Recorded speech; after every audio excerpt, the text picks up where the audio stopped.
Welcome everyone, my name's Kirsty Connell-Skinner. I'm the Sustainable Construction Partnerships Manager at Edinburgh Napier University. We're delighted to be one of the partners with Timber Development UK on their incredibly exciting University Design Challenge 2022, Southside Hereford. This is another in our series of Tuesday and Thursday night webinars to take you through some of the things to consider as you work together in your teams to get your fantastic competition entries prepared. Full details for those of you who are new and maybe this is the first time you're joining us, we'll share full details of the competition and their previous webinars and everything else in the chat. Before I introduce the speakers, also just to let you know if you can keep your microphones on mute and your video off until the sort of final chat at the end. If you've got any questions for our speakers, please use the chat function to drop them in as they are presenting. And a gentle reminder to our speakers to please stick to time. It's a Thursday evening, it's almost Friday, we don't want to still be here at 11 o'clock at night, all right? So to kick off, I'm really pleased to welcome you to this webinar on timber connections for system performance. Connections ideally make or indeed break a building, and what we're going to talk through tonight are sort of the range of products in terms of connections, what you as engineers, designers, parts of this competition need to consider, and how connections are applied in either large or small span and in especially passive house buildings.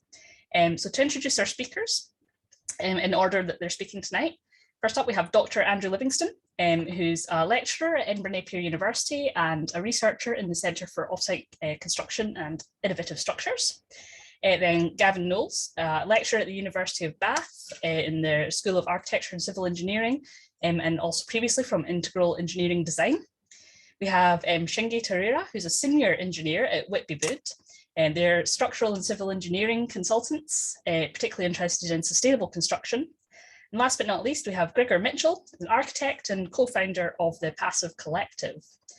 So without further ado, reminder, any questions to our speakers, just drop them in the chat. I'd really love to answer them. And with that, I'll pass on to you, Andrew. Right, let me just share my screen.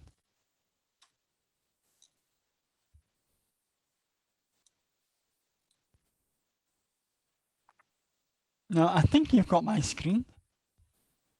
We have, excellent. Yep, looks good. Right, okay then. So the content we're looking at in the next 15 to 20 minutes is a summary here. And a very quick recap from what Dan Ellis spoke about on Tuesday. I think he'll talked about the capillary effect of timber. Well, straws are also a good model for demonstrating the compressive behavior of timber. When you put an axial load onto timber parallel to the grain of the wood, it's very, very strong, very strong. But in comparison, when you compress timber perpendicular to the grain, it's not as strong. And this is quite well demonstrated by my lovely model of straws, which is how essentially behavior of timber works. Now, a quick example with this would be, we've got a design here of a timber element horizontally, it's the white member on the top. I just put my cursor as a pen. So horizontal member along the top, grain going horizontal, a column with the grain going vertically. Now the column will absolutely be able to transfer the load vertically through that without any compressive failure, but because the load onto the white member is perpendicular, we may get a bit of crushing effect there. So that's perhaps not the best design. So the way to solve something like that would be to increase the area or the surface area so that compressive load has got more area to be transmitted. So that is just a recap of what David Ellis was talking about with the capillary effect of timber in the cells, and what I believe Wojtek was also talking about in some part as well. Right, there's a lovely statement that I've used several times now. A structure is a structure is constructed assembly of joints separated by members. Now that's to say that the connections are quite often, especially in timber buildings, the critical point in the building. They can determine the overall strength or the stiffness or the performance of the building. And quite often the length of the members or the structural members are generally shorter than the spans required. So connections can be utilized or used to span. Now, before we go much further, I want to talk about two types of connections, a very simplistic level here. We've got a pinned connection, where you've got freedom of movement and rotation, or we've got a fixed connection at the bottom, where that means that movement is not allowed to rotate. So that would then mean the member would start to bend rather than having rotation of the connection. So that's a pinned and a fixed connection. And this is just a simplistic view for just now. Now, when you have different types of connections in members or for the ends of members, that will then either release the moment or the moment forces or transfer them into the member. The first example, if you have a member of the pinned at either end, then you have a moment release and you've got a nice bending shape there. Where you have a fixed at the bottom, pinned at the top, you can see just by looking at the spring that you have, pardon me, you've got moments being transferred, the moment's being transferred into forces into the member. And therefore it's making the member deflect in a different pattern. Now, another example would be where you've got fixed. Now, we refer to this as the Euler's buckling constant or Euler's buckling formula. But we'll come back to this in other examples. And this is a nice photo that I did this afternoon with some modeling tools that I had. And we'll come back to some of that as well, I think. Now, so examples of connections in systems. This is an example of a post and beam system, and it has a moment resistance connections involved here using metal plates. And so that would have a connection scenario like this, but a pinned, so a fixed connection for the moment transfer. So this column or these elements will be transferring their forces. And that would mean perhaps this column may need to be slightly larger because it also has to transmit a bending moment as well. Another example, this is a tree truss type system it's meant to represent, but it's actually got moment transfer in this area here, which would then mean this connection has to be fully fixed and it's transferring it into this column. You could represent it something like this, pinned and fixed, if we were to think of it like that. Another example with the Scottish Parliament, I'm afraid my photo is not the best resolution, but this is all a pinned scenario where you've got the timber members are in compression and all of the metal members are in tension, but all of the connections here are pinned, so it's a moment release. So it'll be something like that. So it's quite a nice design, quite an airy design, using an awful lot less material in the roof, but you can see it a lot more of the roof structure, just because of how the architects and the designers designed that one. So the connection designs are important. These are more simplistic ones. We've got a simple truss system. This is the standard one I think we've done in Seven Hills at my work. And this is the one in America, which is the First Baptist at Rome, Georgia. And they're very different. The first one's a pinned connection, and the second one is a full moment connection. But it was done for more artistic, aesthetic reasons. And the bottom one here was actually got a bit of a mix of pinned, mostly pinned, but there are also some moment resistance connections there as well. And we'll come to how they're done a bit later on. Now, increasing spans through connections, I thought I would talk very quickly about a bolted flitch beam. This is where we've got a metal plate sandwiched by two pieces of timber either side, and we're then using bolts top and bottom along the length of it to have the ability to span a much greater span than you would do with just the timber. It's a very simple, easy to do design, and I've got a photo. I've got permission to use these photos by someone I met on online, and it's a very simple, easy thing to do.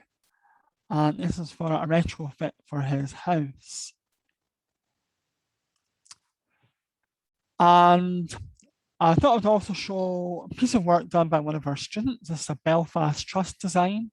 He interacted with the engineers down at a sawmill, or it's actually a photograph for a sawmill down in Wales. I think Tabitha knows a little bit more about this actual site. It's a Belfast design where it's heavily using an awful lot of connections at the top chord and the bottom chord.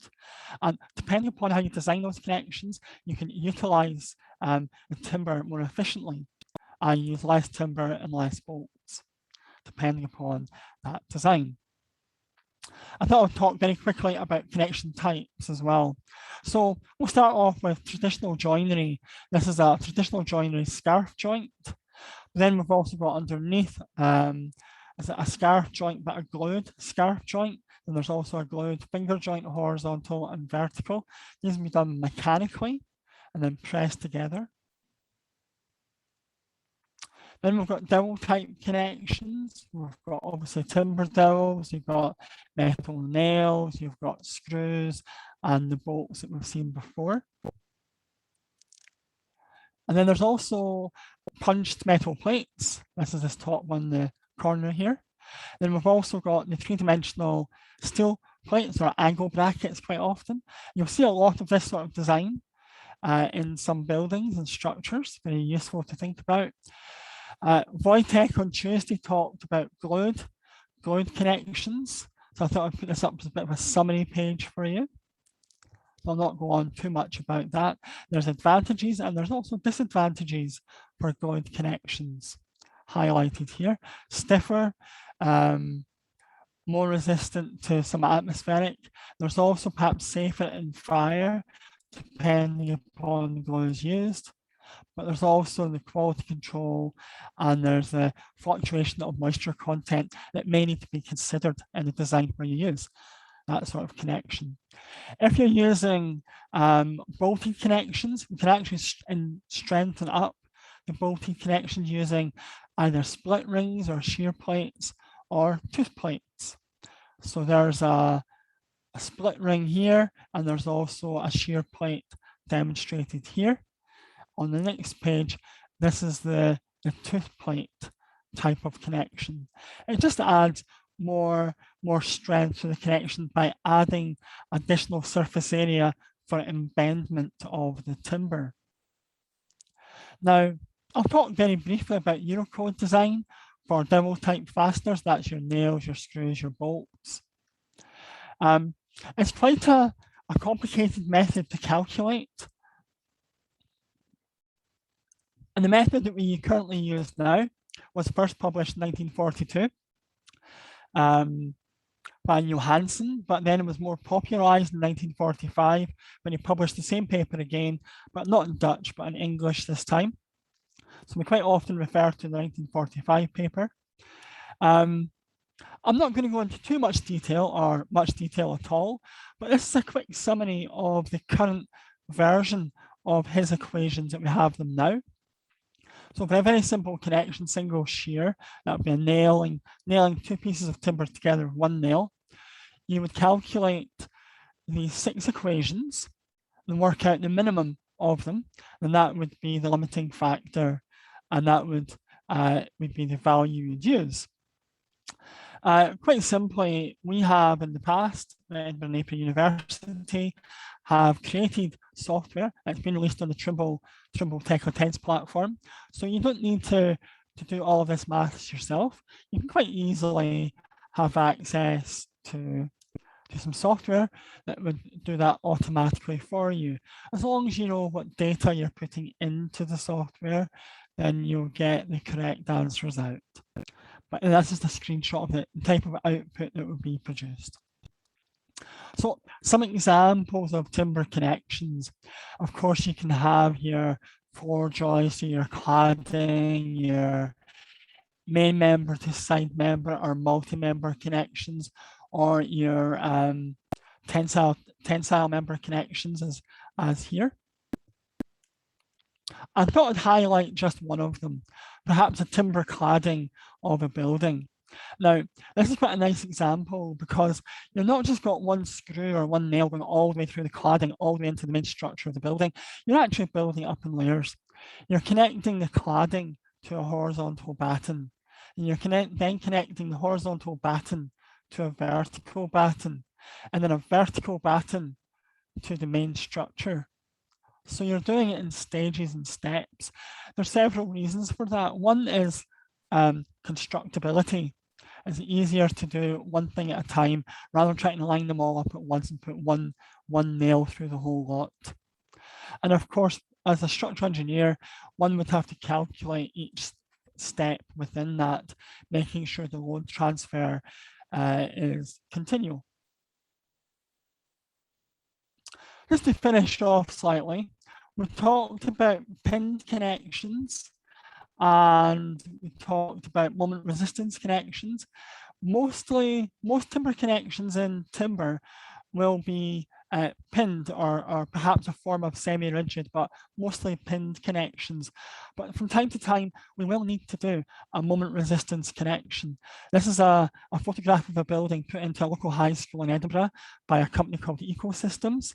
And I want to talk about this piece of timber that's sitting up in the air doing nothing at the moment. It will form a canopy walkway at some point once it's finished. But underneath here, a red this is what you actually have. You have bolts. You have 1, 2, 3, 4, 8 bolts in a circular pattern. And that's forming what is called a moment resistance connection. It's calculated in the exact same way as it would be with a singular bolt. It's just that you've now got 8 of them in a circle, and you've got what's called a lever arm to the center of gravity. And that is, again, a moment resistance connection, similar to that spring, how I'm demonstrating it here. It's quite a lovely design. Now, Wojtek on Tuesday evening talked about a building in Edinburgh Botanical Gardens, and he had talked about that very briefly. So I thought put some photos up of it, what he was talking about. And there's this connection here that you can see when you go up to the cafeteria, if you're ever in Edinburgh, you go along to the John Hope building. And this again, it's a moment resistance connection, very simply done with the bolts going through the timber into a metal plate, and then into timber again. And this is a similar thing elsewhere within the same building, and it's again a moment resistance connection using simple bolts. I have another one. Again, this is by Carbon Dynamic or formerly Carbon Dynamic Ecosystems. It's a building up in a place called Ned, up in the northwest of Scotland. They wanted a picture frame window system, and we had to debate how we were going to do that. So one of the options we gave, this was not the option that eventually was built, but it was one of them. And one of the ones that were offered, and it was a flitch plate design, column and beams with connections at all 4 corners using this bolted connection system. And so that would have worked. We opted for a far simpler design using CLT and cut a hole out of the CLT, but the bolted connection system would have also worked as well.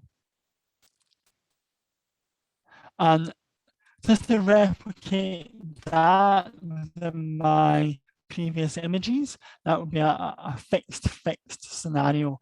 It's actually a portal frame if we want to be precise about that. And so I've got a summary page of what we've talked about. You will have access to these slides, and I do have notes within some of the slides as well with more details, especially about the types of fixings and how they're manufactured and to the tolerances. So I believe Tabitha will be able to issue the slides out to delegates after. So I've got to say thank you very much. I hope I didn't run over my time allocation. And I believe, are there any questions, Kirsty?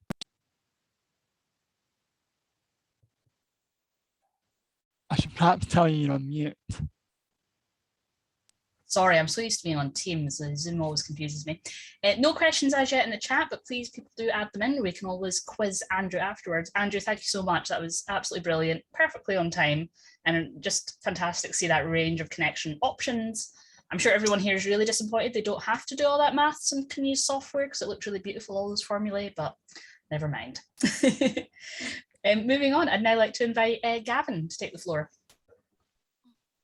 Okay, thanks, Kirsty. Let me share my screen.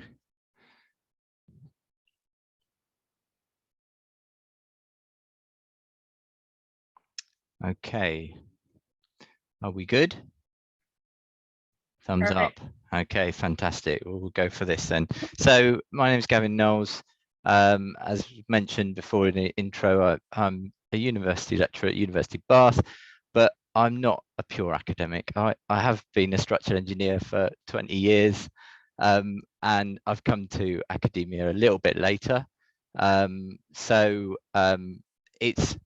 I think it's great that there's lots of different experiences at university, and there's lots of people of different experience really. Importantly, I don't want to go through the entire from start to finish, but kind of with connections, this is where we've originally started. I'm probably going to pull a little bit on some of the things that Andrew's already mentioned anyway as well.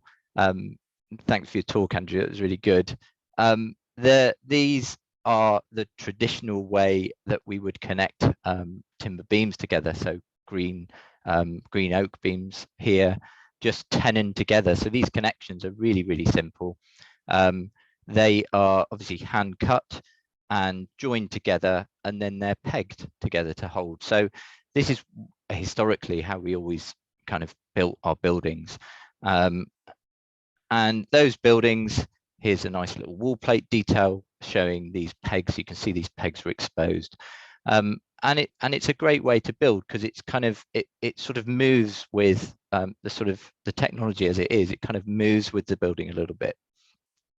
Good example of that is this image here showing some older buildings that clearly have moved over time, but they're still standing. And I suppose connections, as Andrew mentioned, are the most important bit really of a timber building. They will drive the size of the elements sometimes.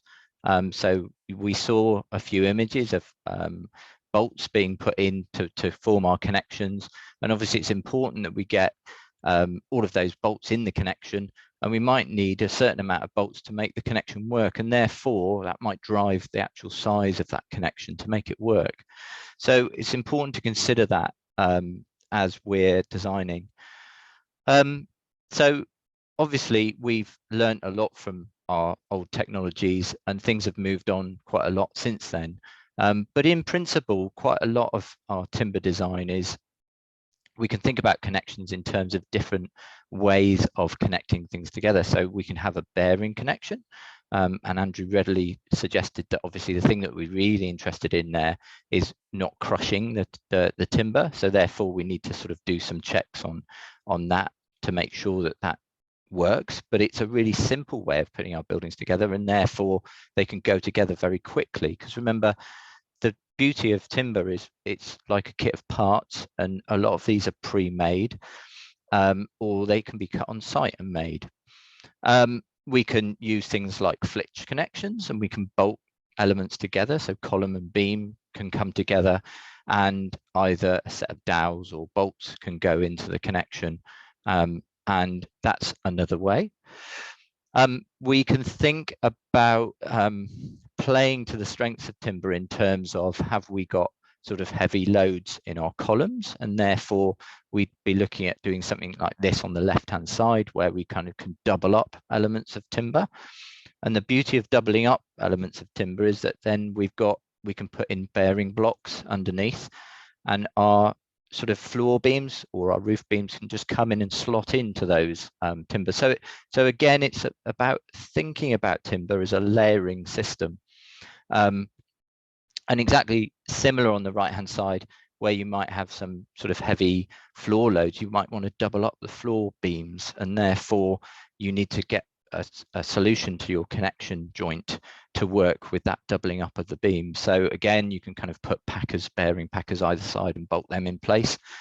And they are also, with timber, it's really good to think about how you're going to build it and how it's going to go together on site. So therefore, if we can make it quicker to be built on site, and these things can kind of slot together really neatly, and it saves people being up in the air for a long time trying to fix things together. If you can take that away, you're taking some of the risk away from building and designing with timber. Mentioned moment connections, so I won't touch upon that, but moment connections are probably used less potentially in timber structures, but they can form really interesting structures, as was demonstrated with the earlier talk by Andrew. So designing with dowel type connections. So I'm going to briefly do a little bit of the technical, but again, I'm not going to drag too much on it, because Andrew was quite right. We could do a whole seminar on this, and it takes me about 6 hours with my students to go through this sort of stuff. So I'm going to touch really lightly on this if I've got about 2 minutes. But we mentioned about different types of connections, so I'm not going to suggest anything about that. But what's important is that we need to consider what makes structurally, what makes a joint work. And it's important to think about the timber as the dowel that's in the timber working in something called embedment strength, and also the capacity of the dowel, so the yield moment of the dowel. The embedment strength is basically the force of the bolt or the dowel going through that timber, and we can calculate that strength that the timber has to resist that fastener. So we can do that, and obviously it's important to think about which direction the grain is going in. So again, we mentioned that parallel to grain, it's a lot stronger, and perpendicular to grain, it's not, so it's slightly weaker. So all of those things need to be considered when we're designing. Here's a good little example of the grain direction, and obviously we can have connections that are at not at 90 degrees or 0 degrees, and they're at sort of 32 degrees. So we can actually do the analysis on that and prove how much load that connection can take, how much shear load. The other defining characteristic is dowels and bolts are slightly different. So we have something called the dowel effect, and we have something that the rope effect comes into question. And there's a couple of diagrams here that I can go through just to explain that. So we've got the dowel effect is like effectively the bending of that dowel, the yielding of the dowel, and you'll get some crushing at the timber edges. And then if we think about bolts going through that fixing, those bolts have little ties at the end, and you can think about this like a shoelace wrapping through the elements of timber. You tighten the shoelace at the edges of the timber, and as you try to pull that apart, that's going to squash in on that timber, and it's actually going to give you some enhancement. So we can develop more load in our connections if we use a bolt perhaps over a dowel. So we're using the sort of right tool for the job a little bit, and thinking about size. The things that you can change are obviously the size of the timber and the size of the bolt or the dowel. So there's a few variables that we need to consider. And if we just think about the total connection is a build-up, if a bolted connection is a build-up of this dowel, this bending, and also this rope effect, this pulling out as well. As a quick example, and I won't get you to do this, but normally I get my students to think about this. I get them to draw out these different connections. So you've got 3 timber connection coming together. Now and I've got a single dowel going through each one of these. Now you can see there's some differences here, some subtle variation between each of the 3 of these different designs. So we've got a similar size timber at the very top, but we've got a 12mm dowel. In the middle, we've got the same size timbers again as the one above, but the thing that we've changed is the dowel smaller. So we've got an 8mm dowel in it. And then at the very bottom, We've still got that 8mm dowel, but we've changed the size of the timbers. So we've got smaller outer timbers and a thicker middle timber. So what I normally suggest to my students, and you can scribble this down, how quick you draw, is how if you pull those apart, if you pull that central one and the outer one apart from each other, which is effectively what a beam and a column connection is doing, how do they interact? How do they, what's the failure going to be? These were tested, and there's an example here of the test data.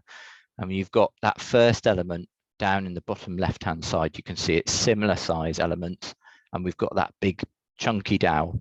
You can see it's deflected, it's moved, and it's caused this hinge to form. And you can see there's a bit of crushing around the outer edges of the member. If I put my pointer up, so you can see that it's got this simple single hinge bending, and we've got some failure of the timber at its edges. That's the crushing of the timber, basically, this embedment strength.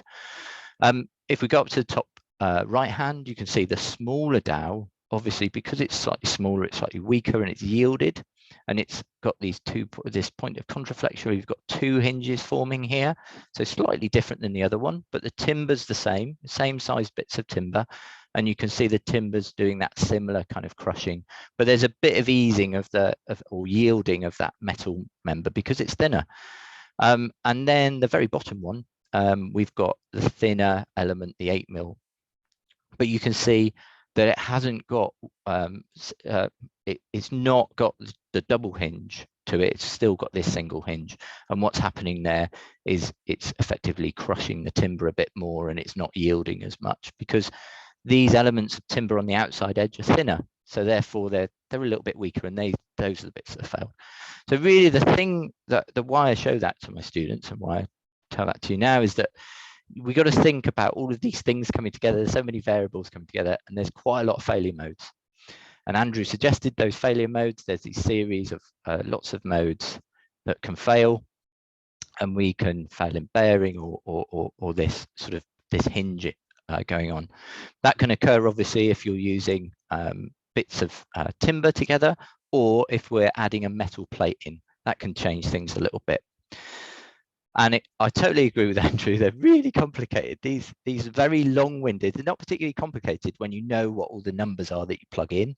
And it really is just a series of mathematical equations. And Kirsty was quite like, you know, as engineers, we love an equation.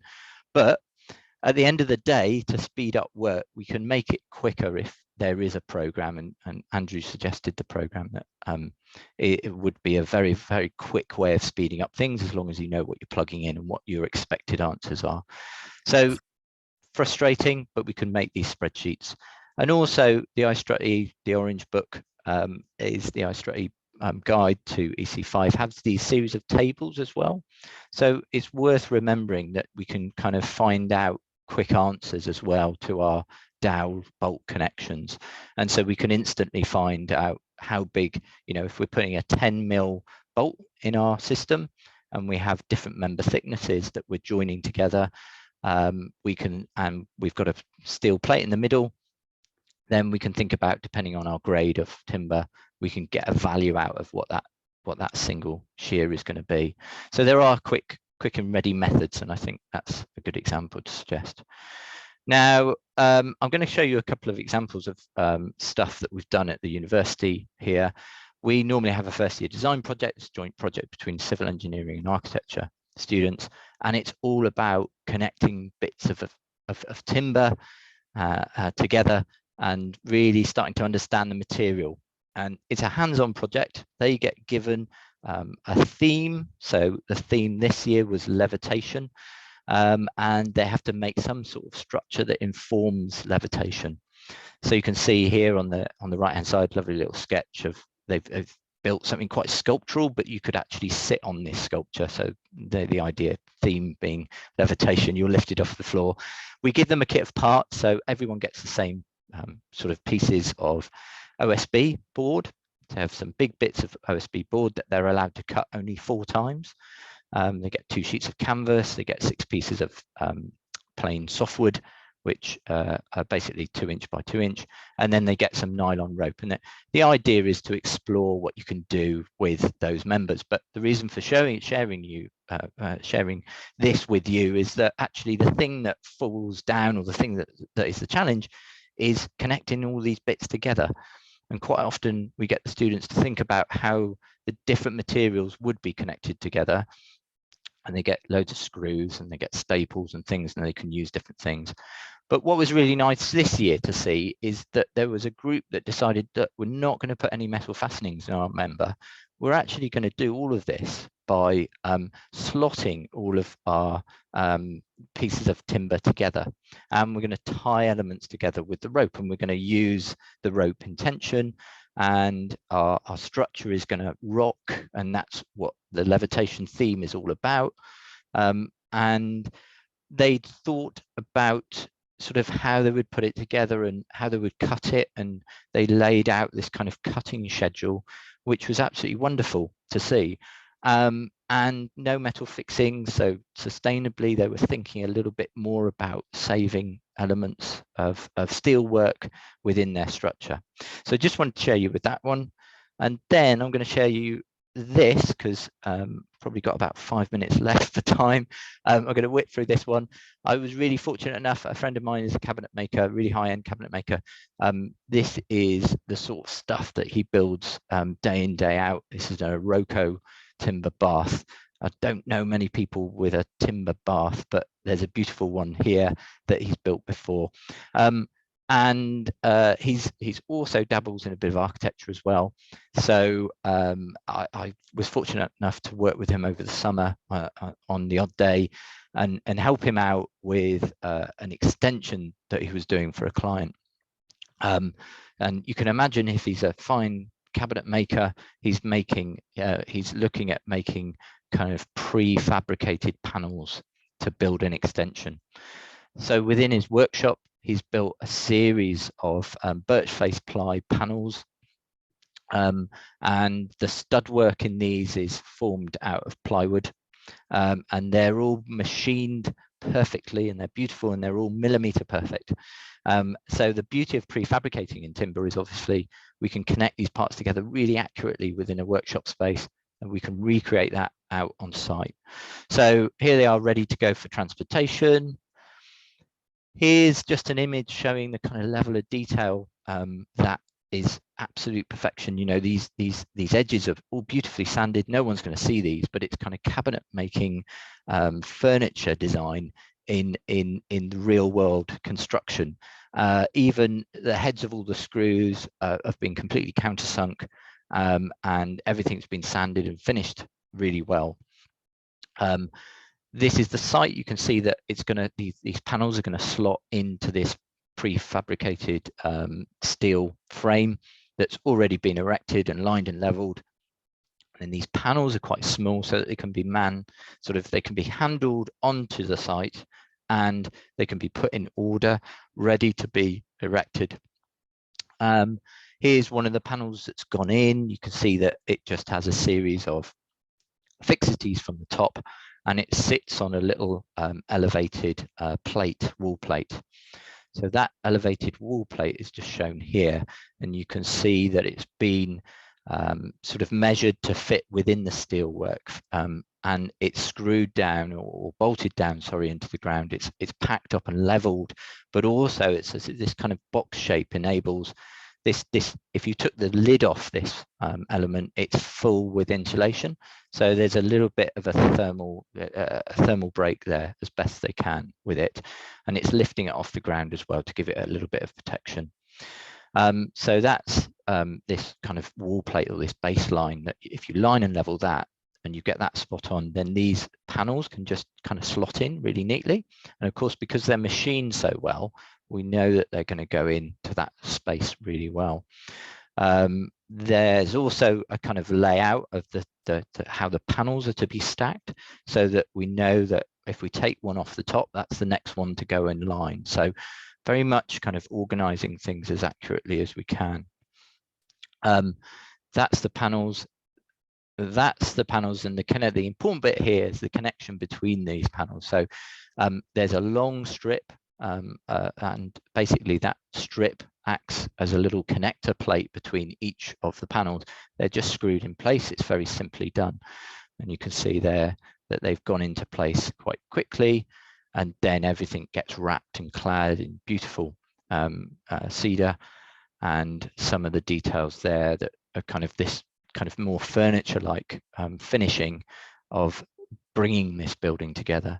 So that's really a kind of summary, just to say we can make things very accurately, obviously, and bring them to site and connect them, as well as connecting things physically on site as well. And this is just a final thought, really. You know, I've done some interesting bits of work throughout my time, but this kind of took the biscuit, where I've worked with bamboo, and this is a festival called WOMAD, and we made some stages, and we made them out of bamboo, and we connected them together, tied them together with tire inner tubes. So that may be an interesting way of connecting timber together as well. So that's where I want to finish. Hopefully I'm all right on time, Kirsty, sorry. Any questions, really? That's absolutely brilliant, Gavin. Thank you. Thanks, What I Kirsty. really love about these webinars is that you think you're coming, you know, to come to a lecture about, you know, timber engineering, and that's all really important. Everything, obviously, you're here are interesting, and then suddenly it's bamboo stages at WOMAD, it's cabinet making, it's timber baths, it's levitation. It blows my mind. I hope there you go. There's my life. There's my life in a nutshell, Kirsty. Fantastic. I'll stop sharing my screen. So some great inspiration there for your own competition entries. And now Right. I'd like to invite Shingi to share with us her thoughts. Thanks, Kirsty. Let me see if I can share my screen first. No, not yet. Can everyone see that? And sorry, before we move on, how do I turn on my little laser pointer? Because I will be gesturing wildly. Can someone tell me how to do that? If you right click, Shingi, and then you should have the option of laser pointer in there. That's Beautiful. the one. Thank you very much. So I'm Shingi. I work at Whitby Wood, and as Kirsty mentioned earlier, we have a strong focus in the design firm on sustainability, which means we actually end up working with quite a lot of timber. So I'm hoping I can give you a little insight into the kinds of things that we come up against when we try to put timber buildings together. The first thing is you have to start thinking about your connections early. And this is only something that I discovered when I designed my first timber building. I went through everything, sized all of my members, was really happy with it, and then went in to do all of the connections. And nothing worked because the members weren't deep enough or they weren't thick enough. So you have to start thinking about your connection details quite early on. And I quite like this sketch. It's a project that we've been working on in the office. And this is still at competition stage, but you can start to see that the person who did this sketch is already thinking about how all of these members start to come together. So the earlier you start thinking about these things, the easier it can be on you when you start to design at later stages. So I just wanted to show you some ideas about what typical connections would look like. So when you're dealing with buildings or with mass timber, you use a lot of glulam. You use sawn timber as well, but glulam, it can be a staple depending on the size of your building. And we're starting to use a lot more CLT in designs. So I just wanted to show you what typical connections might look like. So you can start with really simple connections like this, where it's bits of timber slotting into other little bits of timber, and you might reinforce that every so often with a screw or a nail or something like that. And you can have different variations of these. So here we're connecting CLT to CLT. Over here we're connecting glulam to CLT. And so this is at the kind of low stress end of the spectrum. So this is another detail which has been highlighted in some of the presentations prior to mine. So you can have these flitch plate details where you've got a little steel fin that can sit on the side of your member or sit inside of your member, and then you can use dowels and bolts, etc., to start doing your connections. And these can behave in lots of different ways. So depending on the complexity of your structure, it might be working as a shear connection. So if it's a beam like it is in this instance, your forces might predominantly be in this direction.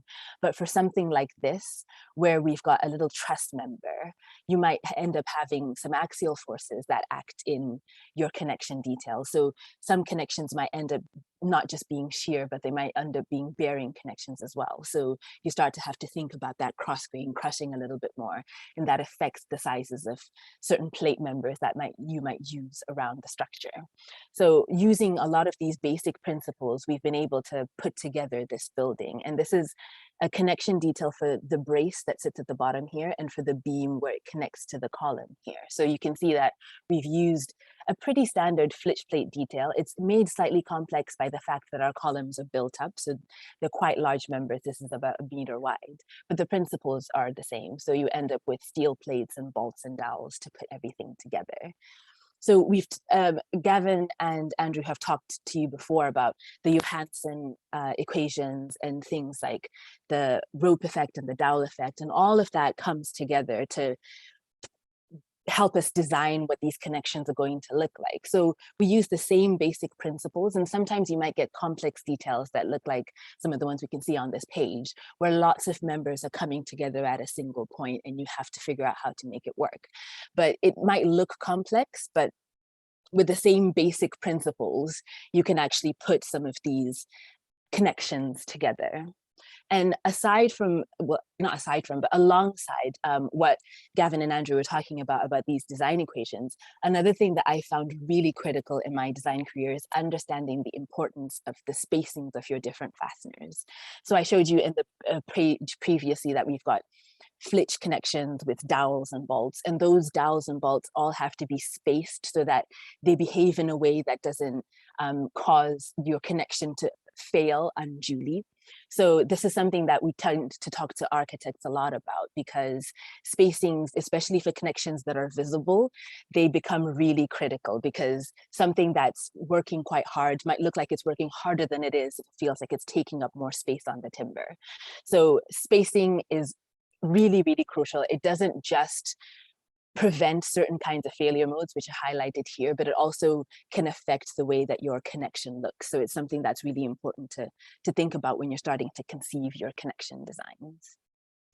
So I won't dwell too much on this, as Andrew had touched on this. There's a lot of off-the-shelf connections that you can get. And I want to highlight some of these that we tend to use quite a lot. Well, I have anyway in my career so far. And a lot of manufacturers are coming up with lots of really interesting connections to try to make engineers' lives easier. And there'll be lots and lots of brands out there, but these are 3 that I tend to use quite a lot in my design career. So you'll have things like this, a spider connector, where you can transfer higher loads from timber columns into CLT floors and things like that. A lot of people are starting to think about circular economy, which is a phrase that if you haven't heard yet, you'll certainly be hearing a lot of from now into the future. So they're starting to design some connections like this that will help you take your timber apart so that your component timber members can be used for something else at the end of your structure's life. So there's a lot that you can play around with. And we've just been talking about spacing before. If you look at something like this, if you know your timber connections, you'll see that these aren't exactly the spacings that you will get provided in all of your equations. But the difference when you look at off-the-shelf connections is they'll have done extensive testing to find out what the capacities of these different connections are. So you end up with these really helpful tables where if you go to these manufacturer websites, they just tell you the capacity for these connections when they're loaded in different ways. So I wanted to go through with you just 2 case studies about the ways that I thought about timber connections in my career so far. So I've spent the majority of my career working in Japan, and this is a building that I did in the middle of my career while I was working there. And it's a library whose theme is making people feel like they're in a forest while they come to this library and read their books and have communal activities. So it's a steel frame structure, largely speaking, but these timber members are really important. So the architect was really adamant to have something beautiful in the structure. So they wanted something that looked quite artistic, but it's got to do some work. And designing in a place like Japan, you will have earthquakes. So you've got quite large lateral forces that will act on your structures. And the nice thing about this is we managed to make this timber forest filigree work under seismic forces as well as just taking vertical forces. So the reason I chose this building is because it shows a spectrum of how we can start to think about mixing connections in a single structure. So you'll see connections like this, where you just have timber to timber connections, and there's some screws here. So looking back at my notes, those screws were put there because the contractor felt more comfortable having screws there. But it's quite possible that these connections can just hold together timber slotted into timber. So we had to come up with a brand new specialized connection in order to make this. But when we start to connect the timber to the steel in places like this, then you start to have these hybrid connections with steel and with timber.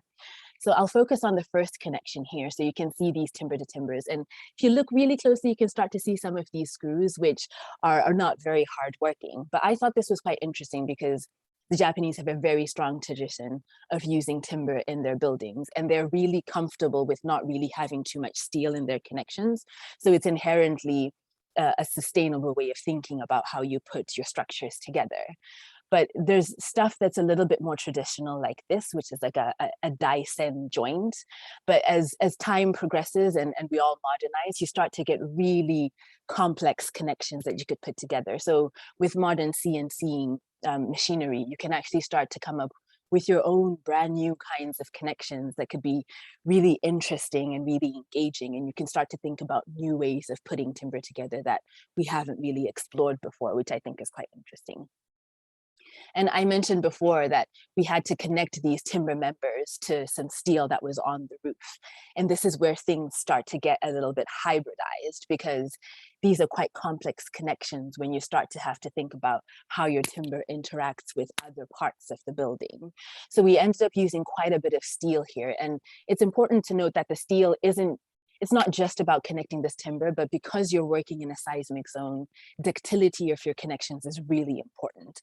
So ductility helps your building have enough flexibility to absorb all of this energy that things like earthquakes and wind will exert onto your building. So I spent a lot of time doing very detailed steel calculations. So you might think you're designing a timber building, but actually you have to be quite comfortable with thinking about how other materials perform in conjunction with the timber that you're using. And this slide I chose, we never used this in the end, but I remember really distinctly being in this process with our contractor, and they were very involved with how the connections come together because they have to build it and they have to think about constructability. And we didn't use a connection type like this in the end, but they were really diligent. They made these 3D models. They came up with their own suggestions. And so it was a very collaborative effort. You have to think about what works for the architect, how is this going to look?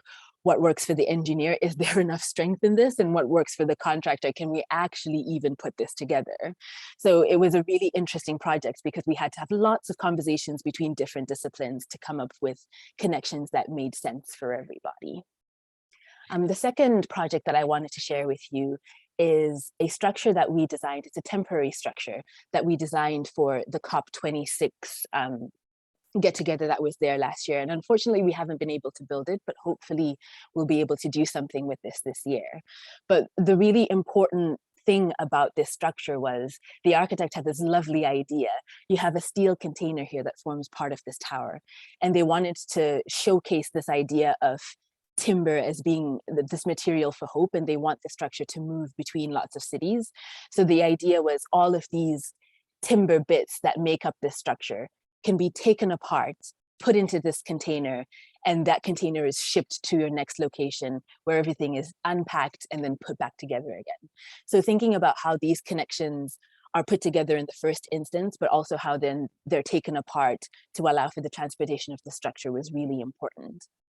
So there are three main components to this structure, and I'll take you through some of the ways we thought about the details for these components. So you've got this long cantilevering structure. This is about 12 to 13 meters long for a cantilever. So it's quite long, and you'll have wind forces acting on this. So you have to be quite careful about where you put your joint locations, because you want to try as much as possible to not overstress your joint, because you'll need lots of fasteners in your connection.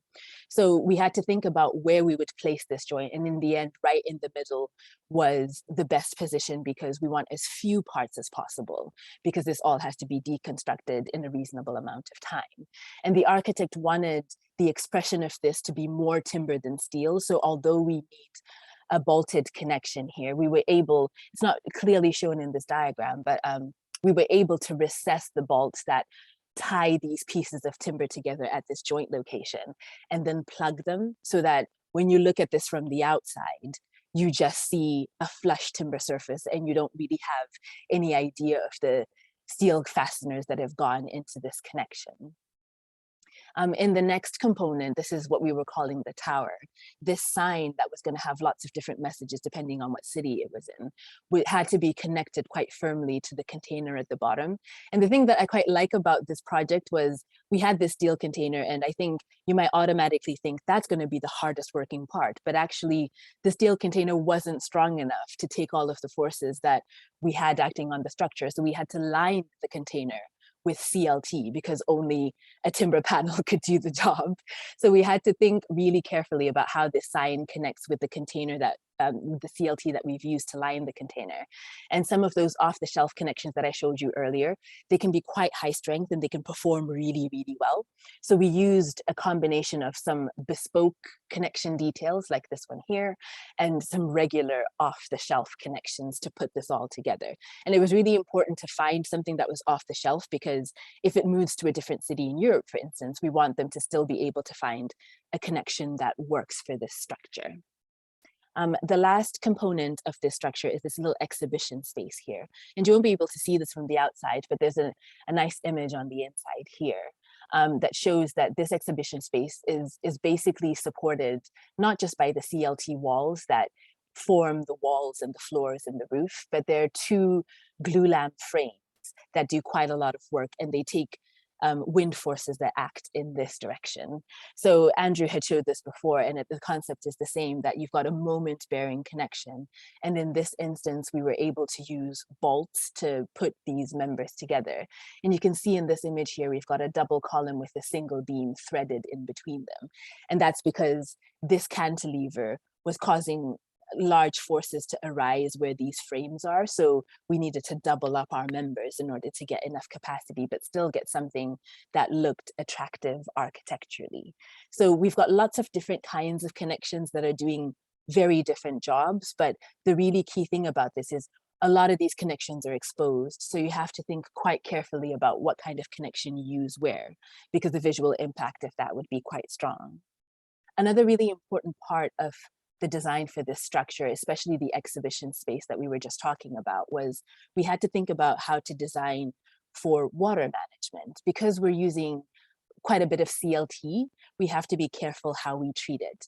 So the CLT that makes up the walls and the floor and the roof, we thought about that detailing quite carefully, and we wanted to protect the end grain of the CLT, because if water gets in there, then it starts to cause problems for this CLT panel, and you might get things like rotting and your CLT starts to fall apart. And it can be really difficult sometimes to identify members that have been affected by poor water management. So it's quite good to plan for that in advance rather than to try and discover it later and remediate for it. So we decided on this detail here. So at the top of the roof, we've nicely hidden the end grain of the CLT for the roof, because our wall will have a little lap joint here that covers that.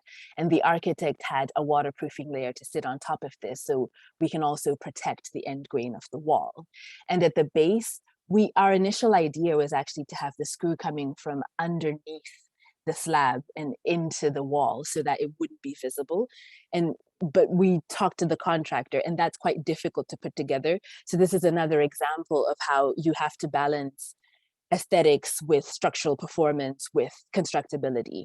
So we did a lot of liaising with one of the contractors we were consulting with for this project, and decided that actually it's quite nice to have this recessed a little bit, and then we could maybe plug this if the architect felt that this was necessary later on.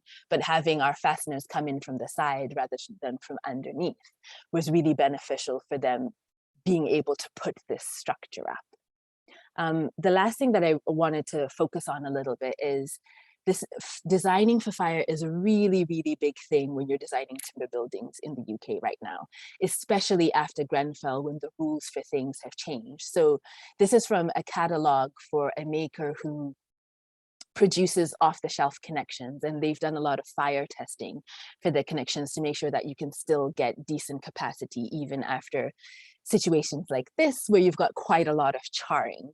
So a lot of manufacturers will do tests like this. And I think this is going to be a more popular way of trying to get timber back into big buildings and into bigger construction. We have to test more connections to see how they behave and understand what impact they have on our designs. So you can do things like this where you have your connection within the wood that won't be affected by fire at different fire ratings. So you can see that all of this is charged, but this connection can still work because it's connected to timber that hasn't been affected by fire. But another way that we can think about this is we often use plugged connections. So I showed you at the very start of the presentation that we were doing this building with lots of braces and lots of flitch plate details. And in that building, in the end, the rules changed and we didn't have to design that for fire. But in the first instance, when we were designing that for fire, you ended up having to recess all of your bolts and dowels into your timber member and then use timber plugs, which have the same thickness as the amount of timber that would char under a particular fire rating, to make sure that your steel connection was protected, because you don't really want to expose this to fire, because that's a way that heat can travel through your timber member in a way that you don't want it to. So I just wanted to close on that and give you something to focus about in terms of the things that we deal with when we're putting buildings together. And the stuff that I mentioned before, size, if you're designing in a seismic zone, ductility is really important. Water management for timber is really important, because timber can get wet, but it certainly can't stay wet. So you have to really think about how you can keep your timber dry, and you really have to think about how you keep your timber working even in a fire condition, especially if your timber is exposed. And I just wanted to add that the building that I showed you in Japan, the rules are very different. And this is another thing, in different countries, fire rules are also quite different. They have no issue with exposing timber. We didn't have to design any of that for fire. So you get these lovely slender members. But when you do design for fire, you end up with chunkier members because you have to allow for this extra charring to occur. So things like that will start to affect the way your building presents, because the sizes of your members will be different. Where your connections are might be informed by some of these other phenomena that you have to design for. And yeah, that's it for me. It's absolutely fantastic. Thank you so much, Shingi. I think it's really interesting, both with the Forest Library, looking at, and using that imagination to see the new and different ways that we can connect timber, and so much more to explore there. But then also how it interacts and the visual impact. And, as part of a team that did end up doing some quite a lot of stuff at COP, I'm really gutted we didn't get to see your hope structure there too.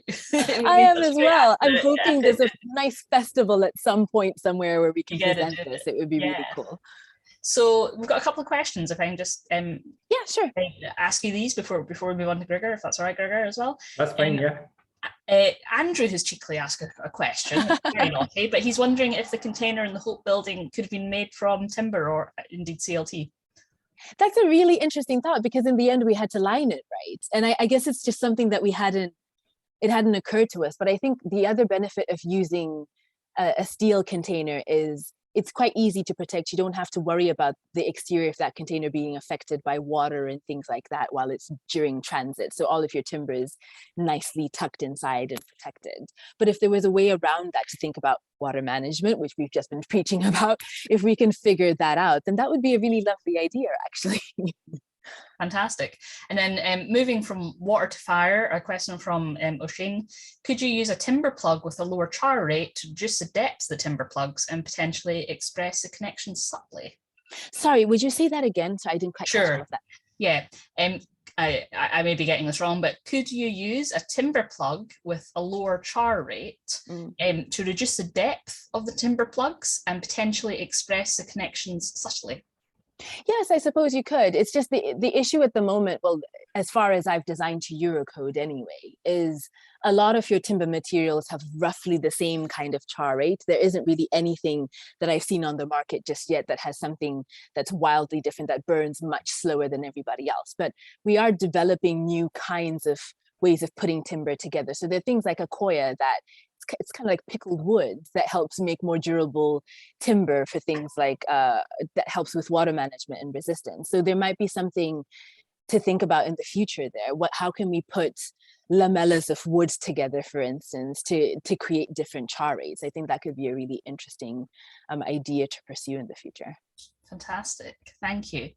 And then everyone is getting super excited that you did show some rothoblasts, who are one of our sponsors. Yeah, oh, there we go. I'm on brand. I'm on brand. On brand, on brand. We really appreciate that. Big shout out to rothoblasts. Thank you so much for your support. Now, Grigor, you're our final, but by no means last speaker. Can I hand over to you? Sure. What's the process for sharing screen and putting it on slideshow? 1 second. I would suggest you put your slideshow on first and get it on your screen, and then if you share with that green button we were talking about. Yeah, I need to, 1 second, I'll do this. Sorry about this, I've not been very tech friendly this evening. So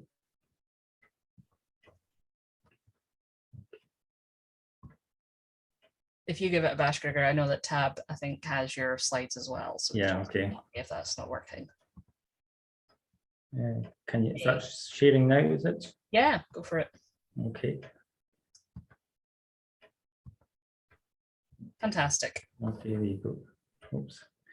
Okay, sorry about that. Bad start. So I'm an architect and Passivhaus designer, probably primarily an architect, which is not always a bad thing, but what I say about Passivhaus is that I have delivered a number of Passivhauses, and you tend to, I suppose, run the gauntlet of engineering and builders. So it's quite a hard thing to do ultimately. And so the question, definitely connections can make or break a Passivhaus building. So in terms of this talk, it's hard to focus on the detail, which is what I'm trying to do without describing the whole standard. So I'll try and whisk through that as quickly as possible because it's all relevant. I know you will be getting talks on this later on. So apologies if I'm going to be repeating it in advance. So anyway, Passivhaus is an integrated approach and it's focused on details and technology, which is good because it brings together all parties, architects, engineers, services engineers, builders, etc., which has got to be the aspiration. So description of Passivhaus. So it's a comfort, quality, and energy standard. So it performs fantastically generally relative to other buildings. The excellent interior air quality and healthy environment is is great for all types of buildings, which are shown there. There's a nursery school, there's a renovated church in Glasgow, there's a swimming pool, and one of the early Passivhaus in Scotland in Dunoon as well. So it's not prescriptive about the typology or the technology. So there's a lot of misunderstanding with Passivhaus that only applies to houses primarily, but in German, the word house generally depicts a building. So it's also what's critical is the performance gap which exists in most forms of building, but through the attention to detail and rigorous design and construction, Passivhaus does tend to eliminate that. So these sort of scary looking slides, the big, I won't go through them in detail, but these are the kind of key certification criteria for Passivhaus. So the main one, I suppose, that people seem to cite is the heating demand, which is 15 kilowatt hours meter squared per annum, which is effectively, I suppose, 1/10 of a standard dwelling. So it's certified through a quality assurance process at the design and construction stages. So this helps to ensure that buildings are delivered to perform as designed.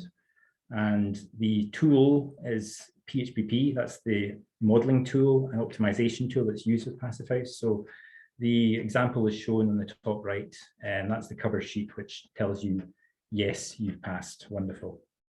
So there's also different performance classes, which I won't go into. But I suppose at the core of Passivhaus is the energy balance. Effectively, heat gains must balance with heat losses, and losses are through the external fabric, air leakage, and windows. Gains are internal heat gains from occupants, appliances, as well as solar gain. So they can't always match up. it's virtually impossible. So what's left must be supplied, and that's what the heating demand is effectively. So that's written down. There's a lot to take in there, but that's the fundamental principle of Passive House. And also with net zero carbon, again, I won't go into the detail, but I would say that Passive House is probably the only realistic way to achieve zero carbon without massive renewable energy expansion. Perhaps controversial, but I'll leave that one. So I suppose getting into the sort of nitty-gritty, allowing us to focus a bit more, there are the fundamental principles of Passive House. There's a clear hierarchy of aspects of building design that affect energy performance. So I suppose what's of interest in terms of connections and junctions is falls under building fabric. And in advance of that, there are aspects of form and orientation, facade design, and lastly the services, ventilation systems, etc. So they are in a way descending order of significance, but still the input you have at the fabric design technology stage can really affect what comes out of this. So yeah, so it's not really a linear conceptual process, because you should be thinking about everything at day one ultimately. It's not a case of just doing step by step and hoping that you comply with the standard. So I'll go through these quickly because this is more sort of architectural stuff. It's firstly about the building, massive, for optimization, the building location orientation gives a huge advantage in terms of the energy performance of the building, and ideally south facing, but it doesn't have to be. Again, Passive House is not always entirely prescriptive. A key aspect as well is the efficiency of form. So a compact form has less surface area, so therefore loses less heat, so is more efficient. It's also got advantages, I suppose, in construction, cost savings, etc., how you build it. So again, it's important to think about this at an early stage. And a lot of architects do struggle with this because it does start to influence the building form. And so I would say that, if you can avoid complex forms wherever possible. And also in Passive House in the facades, just looking at the, I suppose, optimization of solar gains. So you're looking at the window design and the ratios of windows. Generally, you have high performance glazing on the south.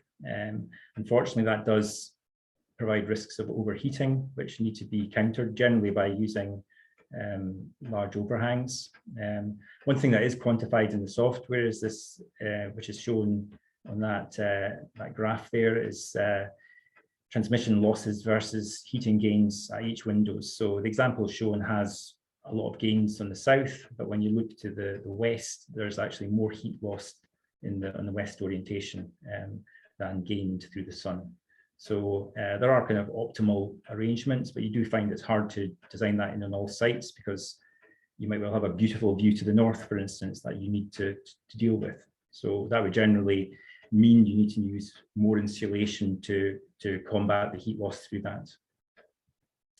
So the building fabric is what I'm focusing on really today. So it's Passive House is really aiming for high levels of insulation and minimal thermal bridging.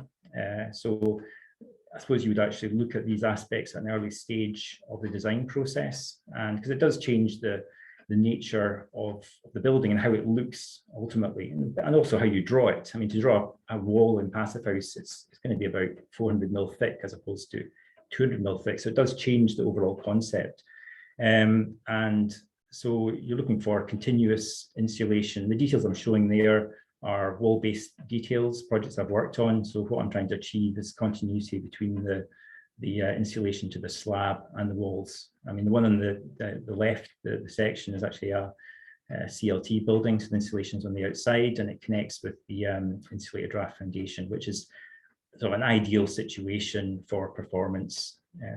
So I mean, one concept I actually quite like is the shearing layers concept, which views buildings as a set of components. So they evolve in different timescales. Again, I mean, Passive House doesn't consider timescales in terms of layers, but what this concept does, it reinforces that you do look at a building at different layers and how they relate to each other. So each layer has its own specification and performance criteria. So it's a good way to sort of break down the building and understand I suppose, how to detail it fundamentally, and how therefore you might incorporate fixings and junctions within the building envelope and how you protect them.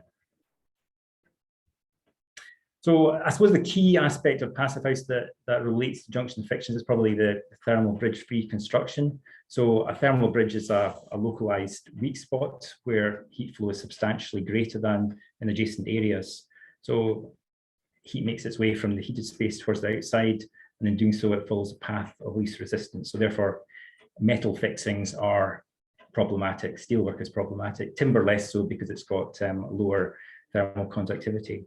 So that leads to, well, the impact is decreased interior surface temperatures. So this, in the worst case, can lead to moisture penetration, mold growth and condensation, and also in increased heat losses. So Passivhaus does work to a specific standard for thermal bridges. And so, looking at the image of that dwelling at the top, there is a long sort of linear meterage of thermal bridging there. So if it's actually not designed correctly, it can affect the potential of certification for it. So there are different types of thermal bridges as well. There's the linear thermal bridges shown there. There are repeating thermal bridges, which occur at timber studs or fixings.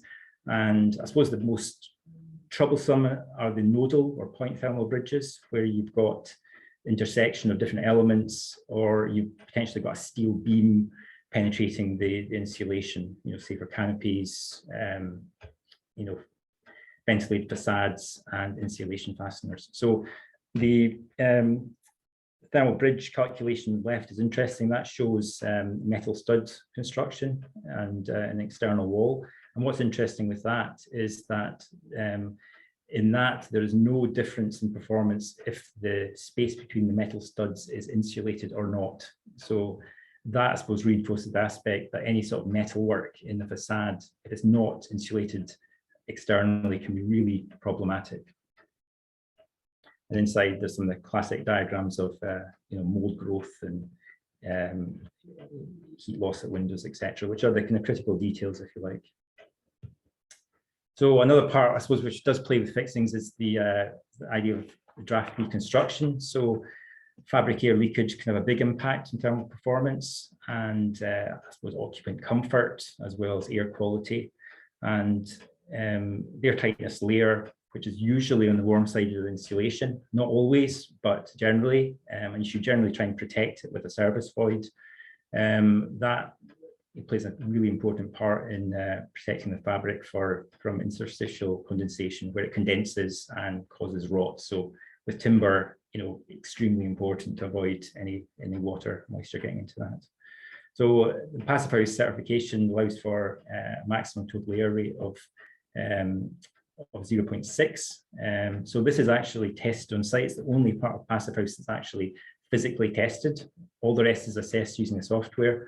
And so what that is, 0.6 air changes is the equivalent on that diagram of, if for a normal build, it would be for 5 square meters of wall area, it'd be effectively the area of 5 20B pieces, whereas 0.6 is 5P piece. So there's a huge difference, and it's very demanding in terms of detailing and construction to achieve that. But I do find nowadays a lot of contractors may achieve down to 0.3 or 0.2, which has a huge bearing on the performance positively. So moving on to timber systems I've worked on, there's different ways, I suppose, of approaching it. Timber stud, I-joist, double timber stud, SIPs, mass timber. So I'm dealing with all of them, and there's no issue with, there's no issue with any of them in terms of Passivhaus. There's also whether you stick build, open panel, closed panel, modular. I mean, the aspiration is always the same. I mean, I suppose with timber systems, there's quite a good synthesis between Passivhaus standard and sort of aspirations of a well-coordinated construction strategy. So in terms of how I work, I use BIM, so integration of models into my model and trying to work out where the clashes are, where the weak points are, etc. So I would say that timber, from my side, is the most favored way of building a Passivhaus. I mean, a lot of people down south have used masonry block work, but I think timber, there is a very neat synthesis with Passivhaus.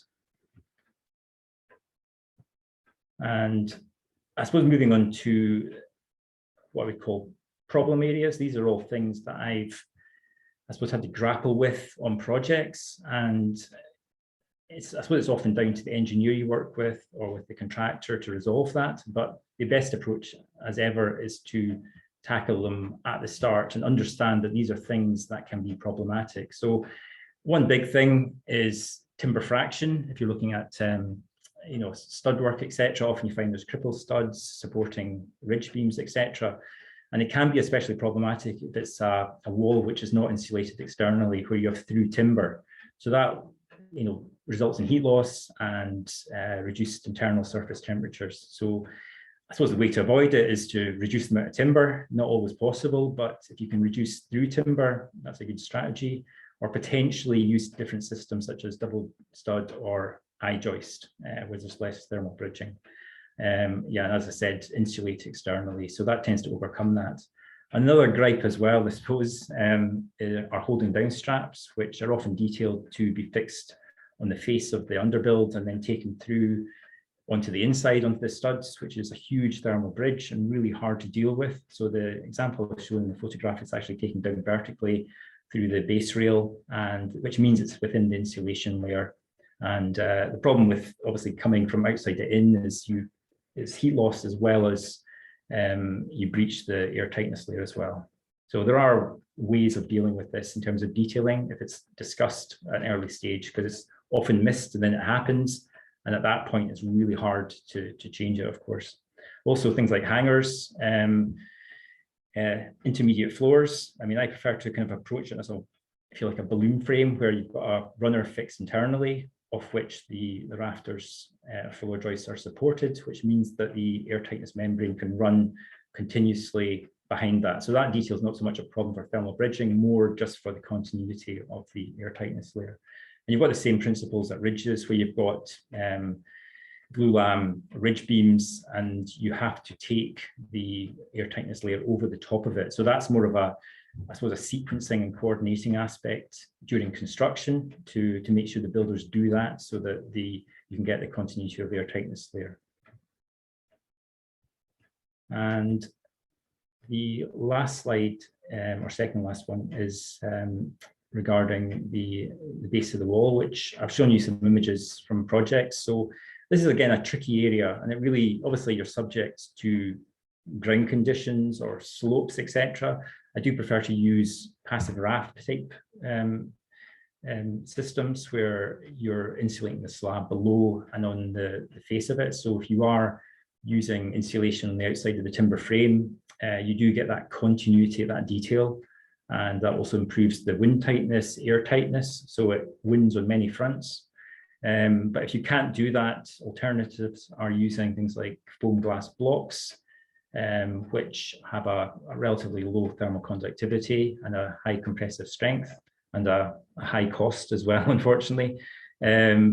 So there are solutions which are detailed. There's many ways to skin a cat, really, as they say. Some are better than others.